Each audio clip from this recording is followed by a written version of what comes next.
If you want to write stories your readers will love, there are 3 things you need to do. Understand storytelling principles, see how other writers have applied those principles, and then use them in your own work. Here on the Story Nerd podcast, our goal is to demystify story theory. We'll help you with the first 2 steps so that you can get started with the third. I'm Melanie Hill, writer, editor, and poet, and I help writers find solutions to their story problems so they can finish their work. And I'm Valerie Francis. I'm a writer and a literary editor, and I teach women who are writing in all genres how stories work so they can finish their books faster and without frustration. On today's What Went Right episode, Valerie chose The Princess Bride. This 1987 film was directed by Rob Reiner from a screenplay by William Goldman. Now, of course, there will be spoilers because we can't talk about the movie without talking about the movie. And please help other writers find our show by leaving a rating and review. For Apple Podcast listeners, you can do it right from your phone. Simply go to the show's landing page and scroll to the bottom. It's that simple. All right, Valerie, it's an oldie but a goodie. And sometimes we have found things that we may not have wanted to find when we do favorite movies. So how did you go with The Princess Bride? This movie, I just love it.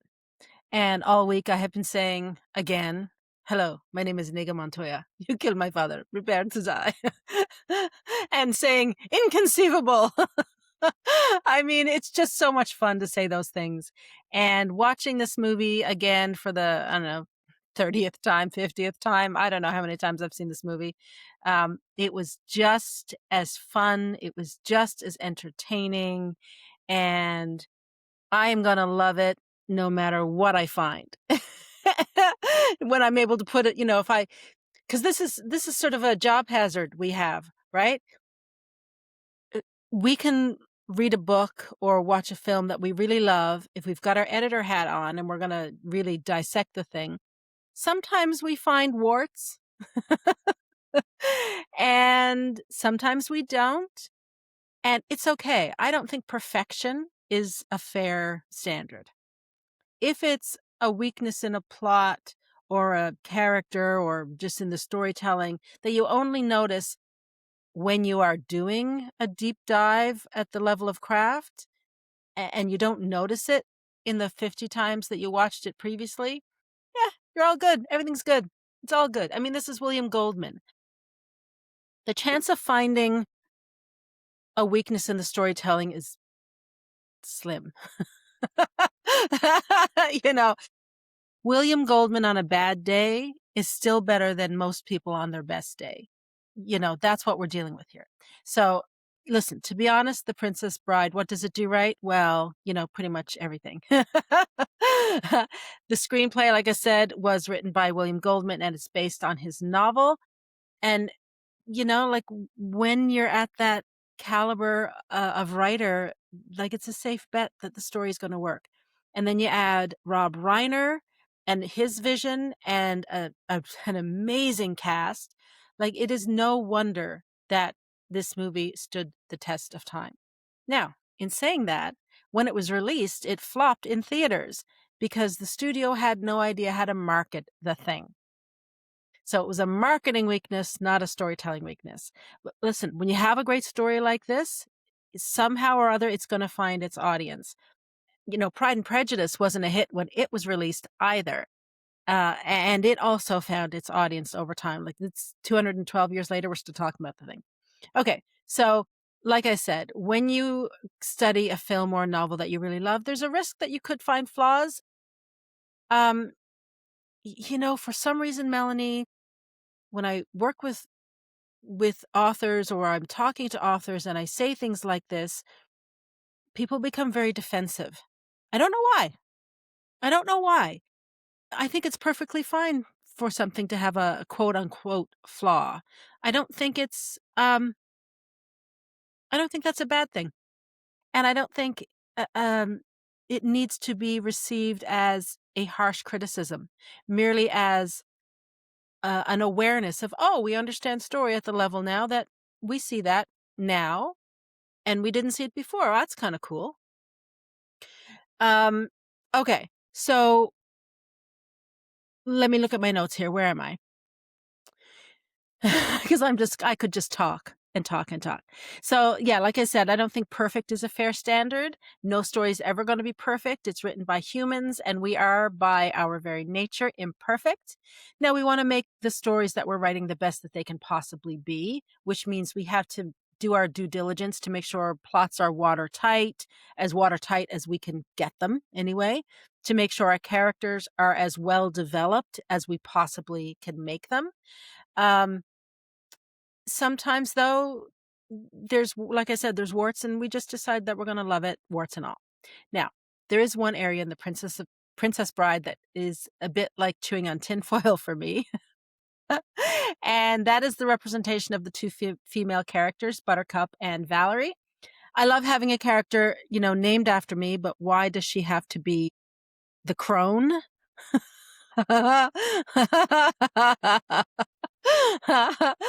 Uh, but in saying that, I have to recognize that Goldman was writing in a very traditional fantasy style. And so, therefore, he was using the standard tropes, the standard character archetypes. He was working within the female archetypes.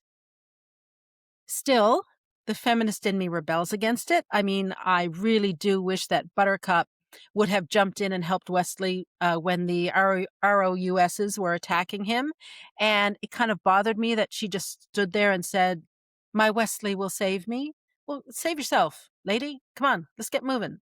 So there was a part of me that kind of thought, save yourself. Don't wait for Wesley to come and get you. But then that's not how these types of stories work. So not that's not a fair comment. Can you write a feminist fairy tale? Yeah. Yep, you can. But The Princess Bride is not that. Buttercup is the maiden archetype. Valerie is the crone archetype. If you don't know what I'm talking about, please go back to season 10 because Melanie did some excellent, excellent work on female protagonists and the various female archetypes.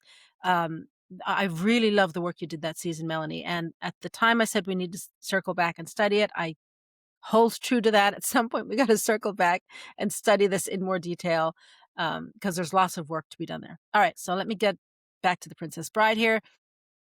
I could talk about it for 2 hours. I'm probably starting to close in on 2 hours already, but let me keep myself on track. Um, there's so many things I could focus on here in The Princess Bride that I really had to discipline myself to talk about only two. That's the framing story and the clear objects of desire. Let me take that second one first. Last week, I said that one of the problems in the Golden Compass is that Lyra's object of desire was not clearly established until quite late into the story. By contrast, in The Princess Bride, the objects of desire are established clearly and quickly. So you got a grandpa. He wants to bond with his grandson and pass down a family tradition. His father read The Princess Bride to him. He read it to his son, and now he's going to read it to his grandson. And because he has gifted the book to his grandson, and the grandson ends up loving the story, we can safely, he loves the story, yes, and he loves spending time with his grandpa, right? We can assume, therefore, that when he grows up, one of these days, he is going to keep this tradition alive by reading this book to his son and maybe even his grandson. Then we have Wesley and Buttercup. They're in love. And what do they want? They want to live happily ever after. This is the main plot line for the film. Then we have Inigo Montoya. He wants to revenge his father's death by finding and killing the six-fingered man. And then, of course, we have Prince Humperdinck. Humperdinck is a fun word to say. Prince Humperdinck, he wants to start a war with the neighboring kingdom of Gilder, so he has Vizzini and his sidekicks kidnap Buttercup. So these are the objects of desire. They are established very quickly, and they're very clearly. Grandpa's object of desire is in the first couple of minutes, as is Wesley's and Buttercup's. Inigo's object of desire is established very soon after we meet him, and Vizzini establishes the kidnap/war plot very soon after we meet him. So we're never, ever wondering, who these characters are, what do they want, what are they up to. Like as soon as they are on screen, we sort of get their deal. So this brings me to the framing story, which is particularly interesting to me. Framing stories are one of those devices that either work brilliantly or not at all. There doesn't seem to be an in-between when it comes to framing stories. In The Princess Bride, it's a brilliant example of how to get a framing story to work, why to use a framing story. And again, this is no surprise because it's William Goldman and he is a master storyteller. But here in The Princess Bride, the framing story is not merely a device. It is functioning as the heart of the story. The fairy tale with Buttercup and Wesley is funny and it's entertaining, but it's the relationship between the grandfather and the grandson that gives the reader or the audience an opportunity to have a true emotional connection to the story. The framing story enhances the love story. It bookends the film with stellar in and out scenes. Now, if you don't know what I'm talking about, go back to the work I did on season 3. In the beginning, Grandpa enters the room to read the book. In the end, Grandpa finishes reading the book and exits the room. Now, there's more to in and out than that, but like I said, I went into all of that, the theory and loads of examples back in season 3, so definitely check that out. But this is a beautiful example of it. What I want to focus on here right now is how the grandson feels in these moments when we're in the bedroom with the grandfather and the grandson. So in the beginning, the grandson dreads having his grandfather come and spend time with him. He would much rather play his video games than even have to talk to his grandpa. And he sure doesn't want to have a book read to him. And if a book must be read, it should have sports in it and not be a quote unquote kissing book. But in the end, the grandson actually asks his grandfather to come back again the next day and read the book to him again. The grandfather's response is, "As you wish," which we know from the opening means "I love you." In the middle of the story, things that happen in the fairy tale are creating opportunities for the grandpa and the grandson to connect and to build the relationship. Let me just give you a couple of examples. So when the grandfather is reading that Buttercup married Prince Humperdinck, it starts a conversation between them about fairness and about life not always being fair. When Wesley dies, the grandson's outraged. Like this is just an injustice on a cosmic level for him. It's not how it should be, and he's angry. And the grandfather says, "Oh well, this book is upsetting you. We'll stop reading it now." And he gets up to leave the bedroom, but the grandson, who remember did not want to spend time with his grandfather, the grandson actually asks him to stay. And this is a huge turning point in their relationship. And it's lovely. It's just really heartwarming. Now, it works the other way around too. The film cuts back to the framing story in a way that adds tension to the fairy tale. For example, the audience is dying to see the kiss between Wesley and Buttercup. But when the grandson is grossed out by a quote unquote kissing story, we get yanked away from the kiss that we want to see and we get yanked back into the bedroom with the grandson and the grandpa. The filmmakers, Rob Reiner, makes us wait for the kiss. And that is creating tension in us. And when you create tension in your reader or your viewer, it engages them in the story. It makes them turn the page. It holds their attention. So tension creates attention. And that's exactly what they're doing here. So they're playing the framing story off against the love story in a way that serves both storylines. Now, I could go on and on, but I will respect everyone's time and hand the mic over to Melanie. So how did you go with The Princess Bride this week, Melanie? Well, like you, this is one of my favorite movies of all time. And I've read the book And in fact, I have 2 copies of the book because I've got a special edition copy as well that came out a few years ago for the anniversary. So I'm a big fan.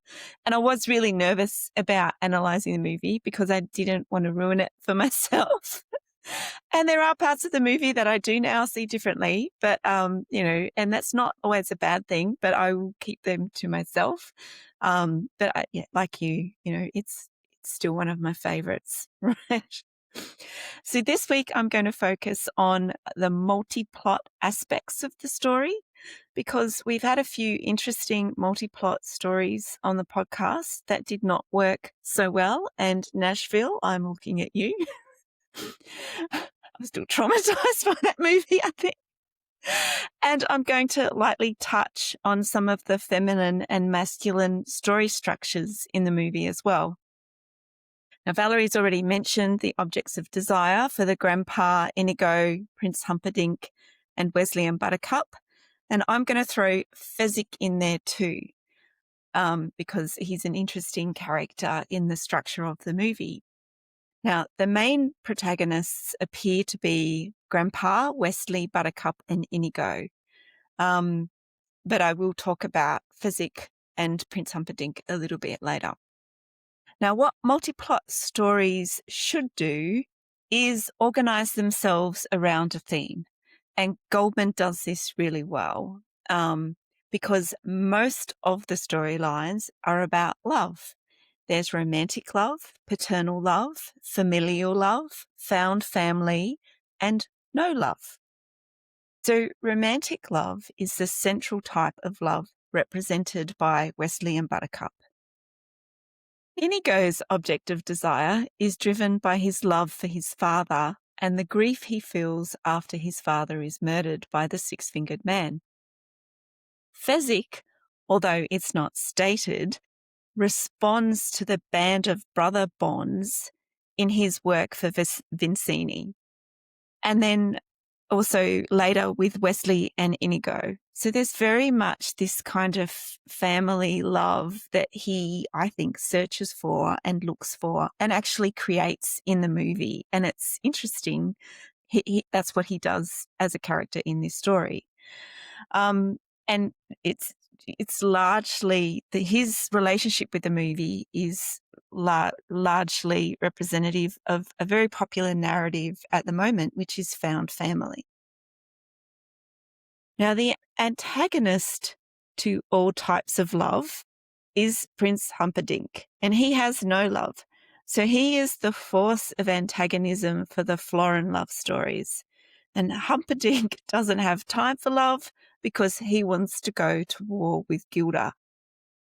And then if we look at the framing story, we see that the grandson doesn't want to spend time with his grandfather because he'd rather play a baseball game on his computer.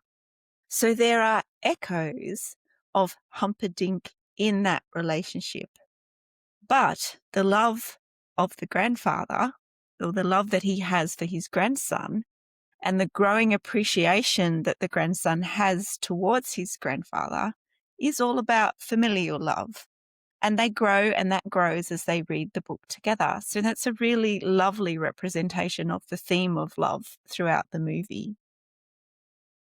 Now, at the beginning of the story, Inigo and Fezzik work for Humperdinck. They are on the side of no love, although Fezzik is searching for family and Inigo wants revenge for his father's murder, which is also about love. But it's not until Wesley defeats both Fezzik and Inigo and separates them from Vizzini that they can follow a path towards finding what they want. So that path also involves partnering with Wesley to rescue Buttercup and face the six-finger man, who does work too for Prince Humperdinck.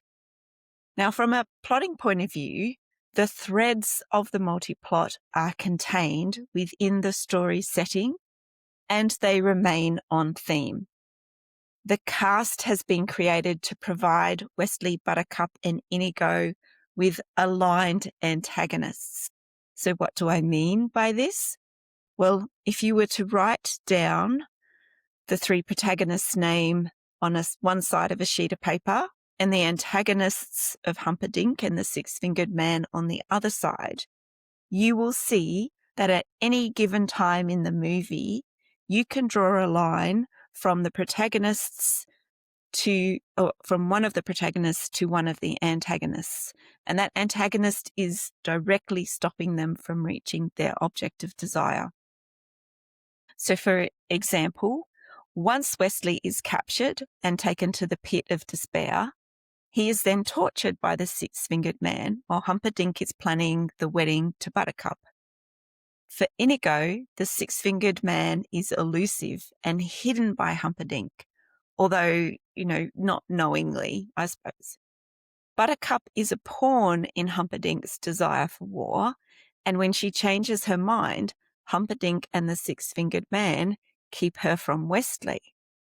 So you can see all the interconnections between the protagonist and the antagonist just by that simple breakdown. By centering the story around the themes of love and using different examples of love and using two forces of antagonism for all the plot line, it helps the story work really well. Now, I'm going to quickly talk about the use of the hero's journey and Gail Carriger's heroine's journey, because I see both elements in this movie. Now, Inigo and Wesley are heroes, and their plot points mostly align with the hero's journey. Both face their antagonists by themselves. Yes, for Wesley, Buttercup is in the room, but she actually doesn't contribute to the face-off between Wesley and Humperdinck. Wesley defeats Humperdinck with words and a sword, and Buttercup at this point of the film is Wesley's prize for defeating Humperdinck. Now, I'll even go so far as to say that as a character, I think she is part stereotype and part archetype. But we're not going to go too far into that. Inigo's storyline depends on him fighting the Six-Fingered Man and beating him to get revenge for his father. Inigo also does this alone in the banquet hall and defeats him. Now, however, Fezzik is more heroine than hero in the story. He brings people together and facilitates outcomes for the other two men. His found family is with Inigo, Wesley, and at the end, Buttercup joins them. The movie finishes with the four of them riding off into the sunset together. And this is a feminine ending to the movie, according to the heroine's journey. And the heroine's journey, amongst other things, is all about networking, compromise, and connection. This is what Fezzik brings to the story. He's so strong, even that he grips up four people and carries them up the face of the cliffs of insanity. So that is a physical representation, or it's very symbolic of what he is doing in the story. And as part of his character and part of his consideration for fairness, he even fires a warning shot at Wesley so that they can have a fair fight. However, this is really interesting. Fezzik isn't given an ending like Inigo is. And that's because the four heroes together is his ending. Inigo has to remain a lone hero and become the Dread Pirate Roberts, because that is the type of character that he is. And it's interesting that this story uses the different characters to hit story points in both of these frameworks. But the hero's journey is the dominant framework, even though this is a romance. Now, what I want you to take away from this is that in a multi-plot story, you can use different structures for different characters. And I'll just make a bit of an advert for season 17 as we look forward to that. I would like to point out that most of the characters in The Princess Bride are constant characters, and the only ones with arcs are Inigo and the grandson. Now, this is not a criticism at all. This is storytelling gold, because it absolutely works for this story. All right, Valerie, what is your bottom line from this What Went Right episode? Well, the level of writing here in The Princess Bride is extremely high. It's easy to pass this one off as a silly fairy tale, as something lighthearted, as a kid's movie. But for the story to work, for the comedy to work, it requires a master storyteller like William Goldman. So I guess that what I'd say here for the bottom line is don't dismiss a story because it seems on the surface to be lighthearted or silly or satiric or a spoof or for kids. Just because it looks simple, just because it looks easy, doesn't mean that it is simple or that it is easy. These can be some of the best crafted stories you will ever come across because, frankly, there's zero room for error. What about you, Melanie? What is the bottom line for you with The Princess Bride? This is a great example of how a multi-plot story works by using a central theme for all the characters and creating a scenario where the antagonists can be used against different protagonists. And it's key that each character has a clear object of desire. Get the basics right, and you could have a cult favorite on your hands like The Princess Bride.